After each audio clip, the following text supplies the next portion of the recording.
attitudes toward democracy and the trends over time in some key democracies in Latin America. I don't have time to look at everything right now, so we'll just look briefly at 4 of the biggest, most prominent democracies in Latin America: Argentina, Brazil, Chile, and Mexico. Chile, not so because it's so populous, 10, 12 million people, something like that, but because it's been one of the most liberal democracies since democracy was restored in the early 1990s. And it had been one of the most liberal democracies in Latin America for decades prior to the breakdown in 1973. And so what you see here in terms of satisfaction with the way democracy is working in these countries is, what I emphasized before, this can change a lot. We would expect the economy's doing well, people are more satisfied with the way democracy is working. There's a scandal in some way, and people become dissatisfied with the way democracy is working. It's not been super great in Mexico. It ticked up. It's actually back down again now. Mexico's the white line. You can see here under an administration of Lula da Silva and then his successor Dilma Rousseff for a long time, as Brazil was working to, frankly, reduce inequality, stimulate economic growth, create a social safety net for the poor in what is one of the countries of the world with one of the most extreme maldistributions of income. There was growing satisfaction with democracy in Brazil, rising from, 20% or something around 2000 to 53%. And it's been okay, oscillating back and forth, but kind of, I'd say, in a healthy middling range in Argentina. Now look what's happened in Brazil, where satisfaction with the way democracy is working in the country over a period of several years here has declined to 10%. This is actually a pretty shocking collapse of public evaluation of the performance of their democracy. And there have been several factors having to do with conflict, slowing economic growth as demand for Brazil's agricultural exports, mainly by China, most of all by China, has subsided. But the biggest leading indicators, I've said to you before, has been the massive corruption scandal around the Brazilian construction company Odebrecht. And the sense that as more and more has come out in this scandal, that there's a kind of class of politicians, as it's increasingly been shown, that politicians from all the major parties have been taking bribes and have been behaving corruptly, that there's something kind of rotten with the whole political system. These have been the trends in terms of values, support for democracy. On that question, again, that three-answer question, would you say democracy is always preferable? Sometimes an authoritarian government can be preferable, or for someone like you, it just doesn't matter. And the percent saying democracy is always preferable, again, has been pretty robust in Argentina, more so than in Chile, interestingly, even though Chile has generally scored higher in terms of the quality of democracy on the Economist Democracy Index or the Freedom House Index. So there's something going on here about expectations and of a cultural nature one would want to explore. I think there's a variety of possible interpretations for that. In Mexico, you can see here, once the Partido Revolucionario Institucional, the PRI, came back to power in 2012. People weren't super happy, but it rose back to a middling level. And again, what you see here and should really focus on is the improvement also in support for democracy in Brazil during this 13, 14-year period when the Workers' Party, the left of center social democratic / socialist party in Brazil, was in power, and then the revelations of scandal and then this plunge in public support for democracy from 62% around 2013 to 37%. And look, you can say, well, that's just an answer to a question. But when you then see, you know, in 2018, that the person who wins the presidential election is someone who has, you know, openly said that the problem with the last military dictatorship, this is not a distortion of his views or his public statements, the problem with the last military dictatorship is that it didn't kill enough people, and this man was elected president of Brazil. You see that these kinds of attitudes can have consequences. So I'm curious, like it seems like for all four countries there was a drop between 1995 and 2000. Do you know what might have caused that?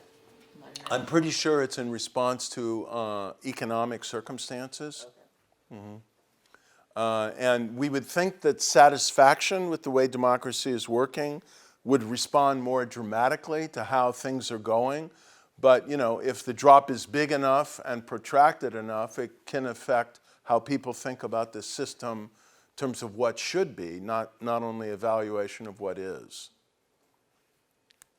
Okay, now I'll just go quickly through here and show you that part of the problem in Latin America, it's not unique to Latin America.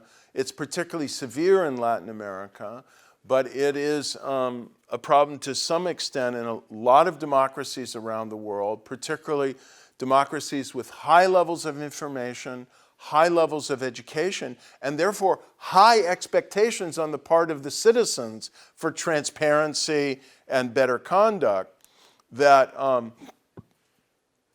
levels of trust in political parties, in the Congress, in the judiciary, in the national government, in terms of executive leadership, are really quite low.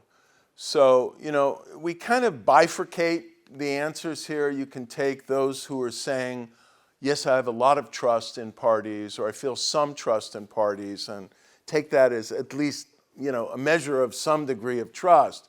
And those who have little trust or no trust at all and say that's kind of distrust.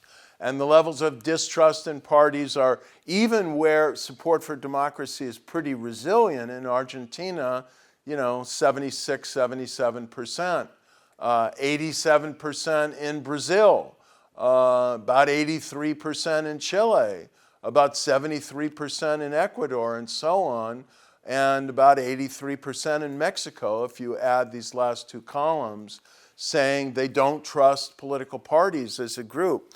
This is not just kind of cynicism. This is pretty profound, broadly distributed lack of trust in an important institution of democracy.